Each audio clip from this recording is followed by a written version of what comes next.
bit. I got two phones, one for the plug and one for the load. I got two.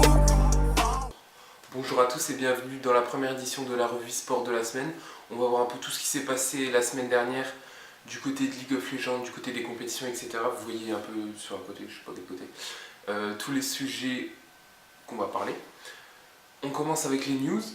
Donc déjà pour cette semaine qui va arriver, on se retrouve avec, je regarde mes notes là, on se retrouve avec la Montpellier eSport Show cette semaine, plus les MSI. On va en reparler un peu plus tard, parce que cette semaine, il n'y a pas la semaine de LCS, on est à la moitié, 5e semaine de LCS, donc c'est la moitié là, ça va être le MSI.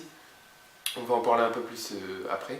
On a aussi du côté du jeu sur League of Legends, justement l'arrivée du mode entraînement juste sur le nouveau client, donc ça va vous permettre de train certaines choses sur votre pick. Par exemple, si vous voulez aller plus en profondeur sur votre pick, quelque chose que vous pouvez pas, qui est difficile de train en normal game ou sur vos ranked, parce que par exemple si c'est avec le CD de votre ulti ou le CD de votre flash, ça va être compliqué. Donc vous pourrez faire des insects sur des, je crois que c'est des genres de mannequins que vous pouvez poser. Je l'ai pas testé parce que j'ai pas le nouveau client, parce que j'ai la flemme de l'installer.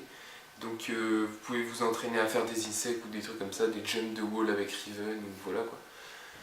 Allez plus en profondeur avec votre champion.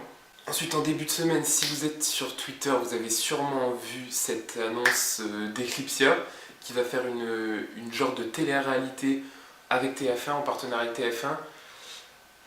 J'ai vu beaucoup de choses sur Twitter qui en disaient du mal, beaucoup qui critiquaient, mais moi je pense vraiment que ça peut être quelque chose de bien en fait. Moi je vois ça un peu comme...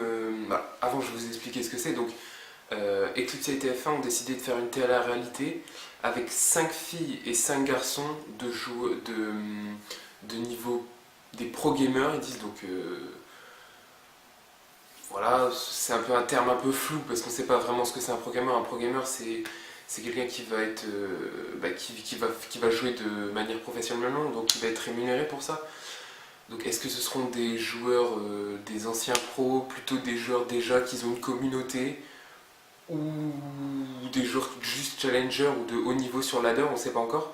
Bref, donc 5 filles, 5 garçons qui seront dans une sorte de gaming house, une sorte de maison avec plusieurs... je vous mettrai des photos, donc bon, je ne les ai pas sous les yeux, mais je crois qu'il y a un peu un espace pour jouer, un espace pour se divertir, etc. Et leur but, c'est justement de faire les Challenger Series en fait. Donc c'est quelque chose de quand même assez dur, assez compliqué à faire, surtout que ça se passe sur 2 mois. Donc c'est vraiment pas beaucoup pour créer justement une team, mais bon, on comprend vite que c'est vraiment pas le but ultime. Je veux dire, ce sera pas comme n'importe quelle team, une autre team qui va essayer de faire les Challenger Series, ce sera ça, sinon ils disent bon, il n'y a plus rien après.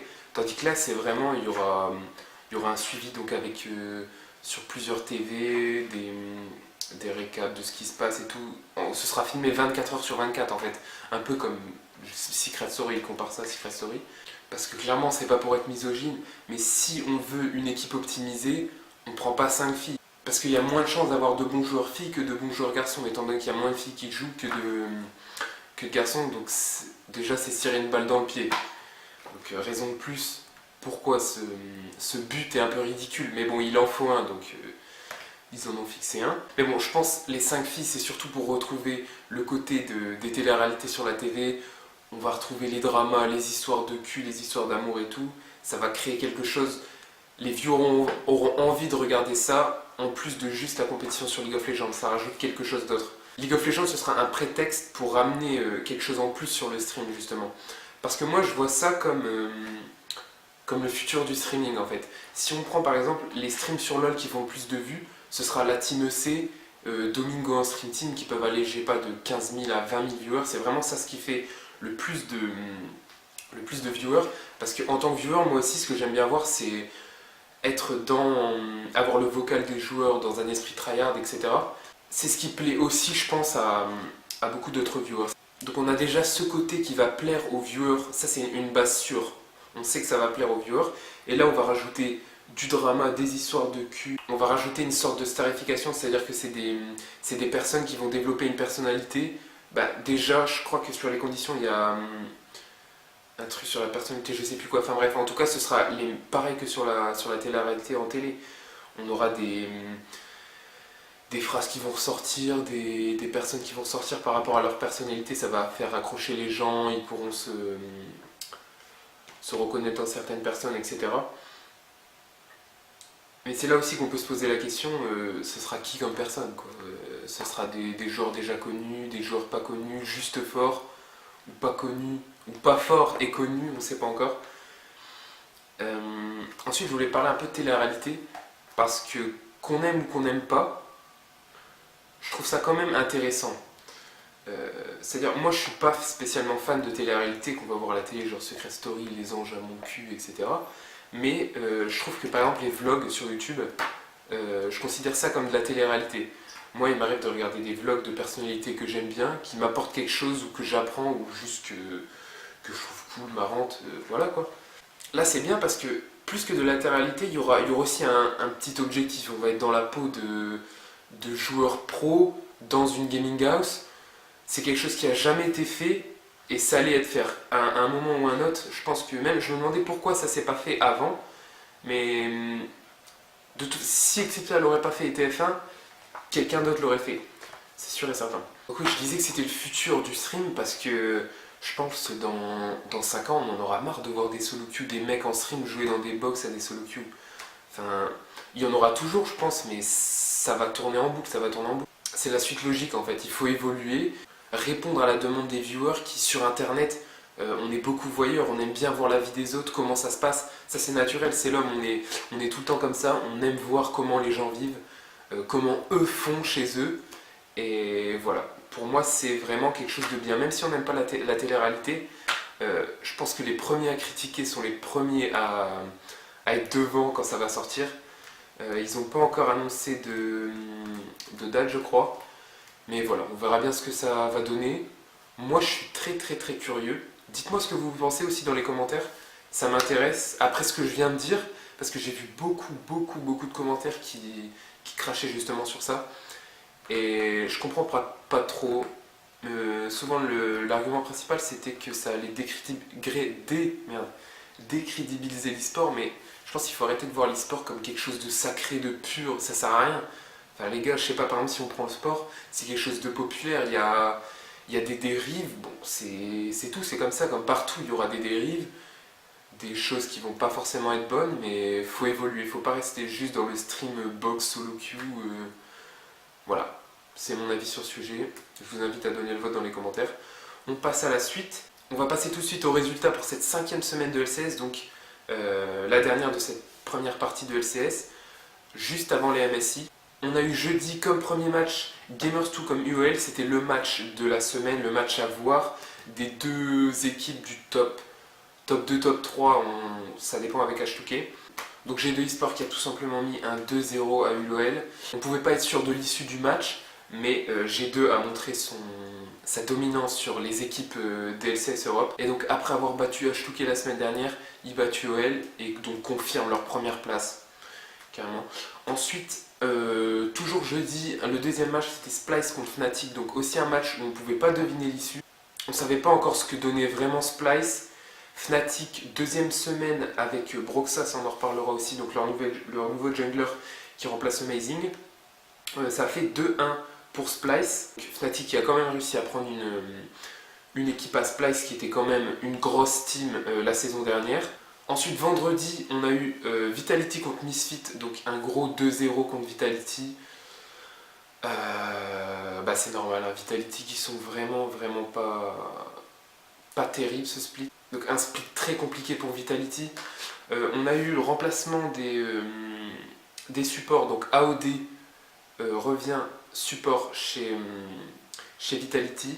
Nukeduck retourne au mid qui était support la semaine dernière. Et GBM qui est sur le banc.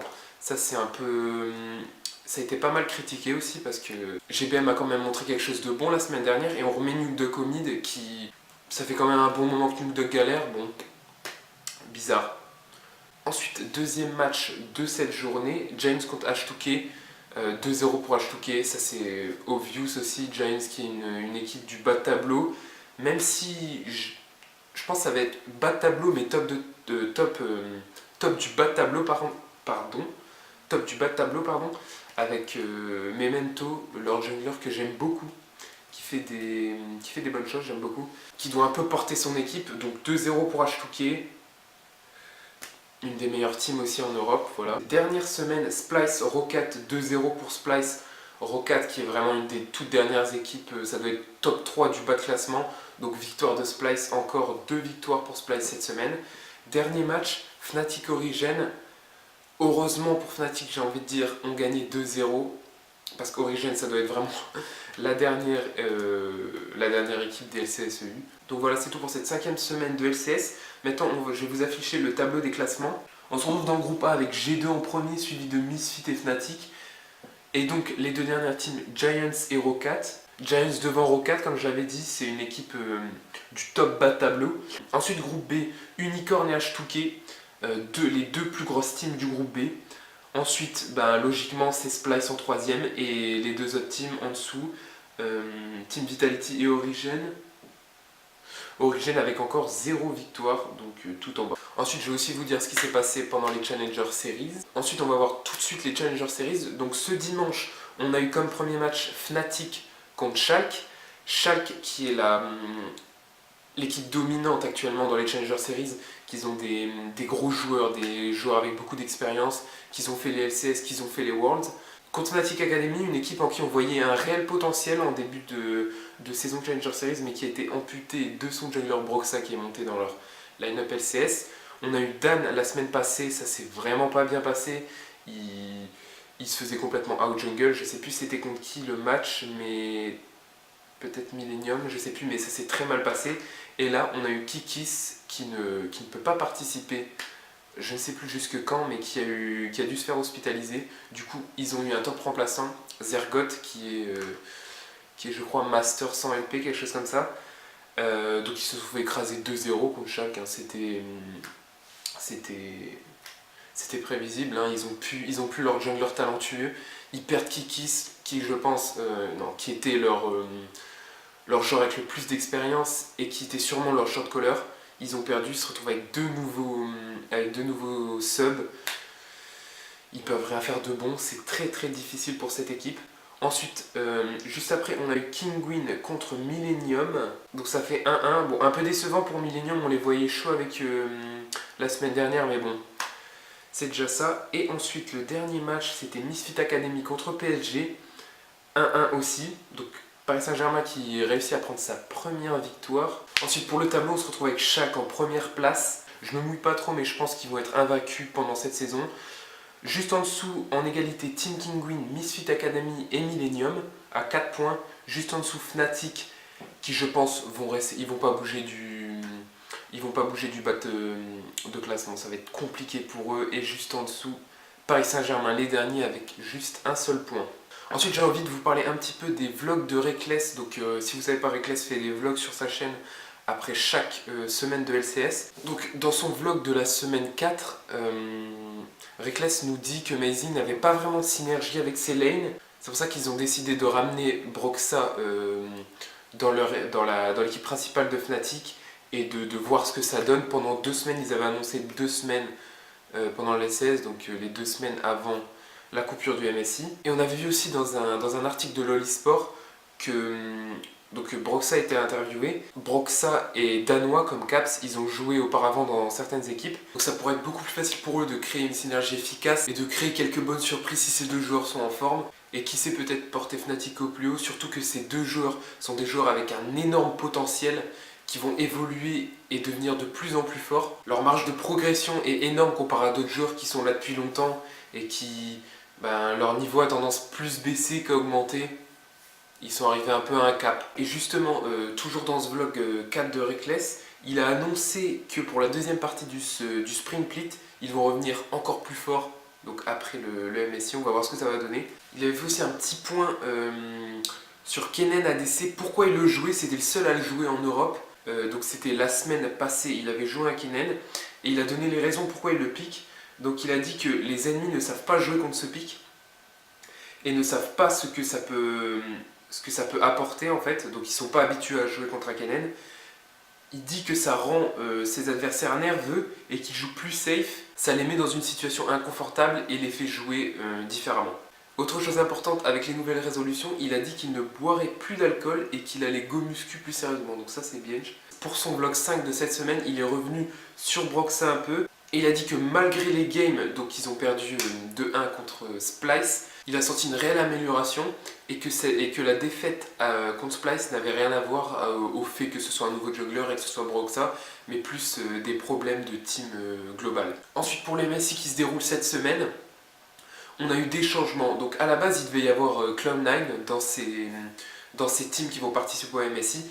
Ils ne peuvent pas participer, du coup on a eu G2 qui arrive, une troisième équipe européenne. L'Europe sera très fortement représentée au MSI et en plus on envoie les trois meilleures teams européennes, G2, H2K et UOL. On a eu il n'y a pas longtemps, info de dernière minute, malheureusement EDG qui ne pourront pas participer à cause de problèmes de visa, qui sont remplacés par Hong Kong eSport. Je crois que c'est une team qui fait partie de la LMS. Oui, je crois que c'est ça. Ensuite, on a aussi Flash Wolves, donc une team de LMS. En plus, on connaît, ça fait longtemps qu'ils sont dans League of Legends. On a Kongdu, qui est une équipe de LCK, qui est je crois, je regarde pas trop les matchs de toutes les teams LCK, mais je crois que c'est une des bottom team LCK. On a, ouais, donc j'ai oublié de dire, c'est dommage pour ODG, parce que c'est une bonne team, donc c'est une top team chinoise. Ensuite en plus on a Rockstiger toujours pour la Corée et on a M19 qui est anciennement Albus Nox Luna, donc une wildcard russe, une team russe. On va passer à la suite. J'ai regardé pour vous des vidéos sur le site Sports One, un site allemand qui fait des vidéos sur le sport et aussi sur l'e-sport. Donc c'était des interviews de joueurs de LCSEU. On va voir un peu ce qu'ils ont dit d'intéressant. Donc la première c'était sur Odo Amné qui se comparait à Vizicsacsi, donc le top laner des UOL. Il a dit donc que comparé à lui, Vizicsacsi jouait plus agressif et prenait plus de risques. Et s'il n'était pas puni, il pouvait snowball sur ça. Donc voilà un peu la différence entre deux top laners, deux des meilleurs top laners européens, tout simplement, étant donné que pour G2, leur top laner est Expect et coréen. Donc là on a Vizicsacsi et Odo Amné, les deux meilleurs top laners européens. Odo Amné nous a fait une petite comparaison, donc voilà, intéressant. Ensuite il a dit aussi que bien évidemment pour ces IEM ce sera beaucoup moins prestigieux. Étant donné que beaucoup de teams sont pas là, l'Amérique n'est pas représentée avec Cloud9, on a les EDG qui peuvent pas venir aussi, ça c'est dommage. Même s'il a dit qu'Edward Gaming, après plusieurs choix de line-up assez bizarres, était beaucoup moins effrayant que la line-up qu'ils avaient pendant les Worlds. Donc les teams EU ont vraiment une chance de grab ce titre, hein. Là il y aura plus d'excuses, hein, les gars. On a 3 équipes européennes. En face, c'est 2 équipes coréennes qui sont, c'est pas les meilleures. Rockstiger et Kongdu, c'est vraiment pas les meilleurs. Donc là, il n'y a plus d'excuses, les gars, va falloir y aller. Moi, je suis très pressé de voir ça cette semaine. Dites-moi un peu dans les commentaires ce que vous attendez. Hein. Est-ce que G2 va tenir sa promesse de faire quelque chose à l'Inter? On va voir. Ensuite, interview de Perse qui revient sur UOL. Étant donné qu'ils ont joué, je vous ai dit tout à l'heure, contre UOL, ils ont gagné 2-0. Il dit que UOL se font beaucoup catch et qu'ils forcent beaucoup trop de moves. Une fois qu'ils auront fixé ces petits problèmes, ça ira beaucoup mieux pour eux et ils pourront être que meilleurs. Et c'est aussi les 1 an qu'ils fêtent avec Trick sur leur anniversaire de non-lose. C'est-à-dire que les deux, ça fait 1 an qu'ils ont perdu aucun BO en LCS, donc ça c'est quand même chaud. Et donc du coup, ils se proclament avec Trick comme le meilleur duo mid-jungle des LCS. Avant de se quitter, je vais vous montrer quelques tweets, quelques vidéos qui m'ont fait beaucoup rire ou que j'ai trouvé intéressantes cette semaine. On va regarder ça tout de suite ensemble. Donc la première vidéo, ça fait quand même un moment, mais j'avais envie de vous la mettre. C'est une vidéo que Cyanide a postée sur son Twitter. Je vous laisse la regarder, elle est très marrante.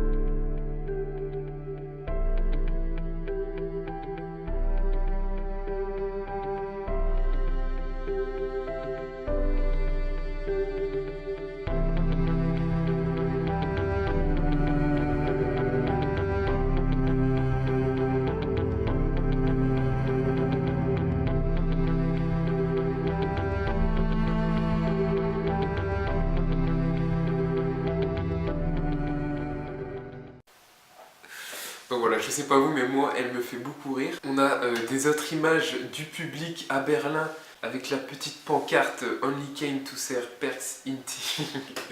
Donc voilà, ça c'est marrant. Bon, il a quand même fini à 7-1-6. Le petit père Perks. Ensuite, une vidéo de la LPL aussi que j'ai vu pas mal sur Twitter. Donc là, c'était un match. Donc là, on était sur un petit trade en bot lane où on voit le Jhin chase la Caitlyn sur toute la lane. Hein. C'est pas un petit trade sous la tour qu'on essaie de grid un peu. Là, c'est complètement un chase sur toute la lane et il va se faire exécuter par la tour comme une vieille merde. Donc voilà. Ensuite, c'est une petite série de tweets sur Broxah qui me fait beaucoup rire aussi par rapport au physique justement de Broxah parce que on voit quand même le mec a une mâchoire de phacochère. C'est un beau bébé quoi, hein, le Broxah.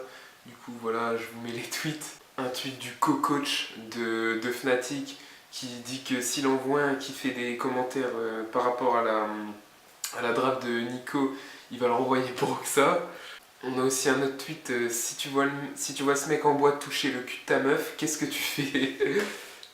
Ensuite, on a un petit tweet de Léviathan, donc un ancien coach LCS, qui va parler par rapport à la line-up origine. Donc il nous dit de dégager tout le monde sauf Tabs, de prendre Wicked, Shook, Salus et Cassing, un nouveau coaching staff, et de se préparer pour les relégations. Donc voilà, c'est peut-être pas une mauvaise idée, mais bon, je crois que Wicked est en Turquie, dans les teams turcs, donc ça va être compliqué. Mais voilà, petit tweet intéressant hein, qui témoigne de la détresse de Origin. Ensuite, un tweet de Trashy qui fait un petit taunt à Crépo, voilà. On a le pic de Vander qu'il avait lâché pendant le match contre Fnatic. Il était encore en game, mais ils étaient en train de littéralement rouler sur Fnatic. Donc il dit qu'il aime bien smurfer en Challenger Series. Ça fait mal, hein. Je serais Fnatic, je me sentirais pas bien.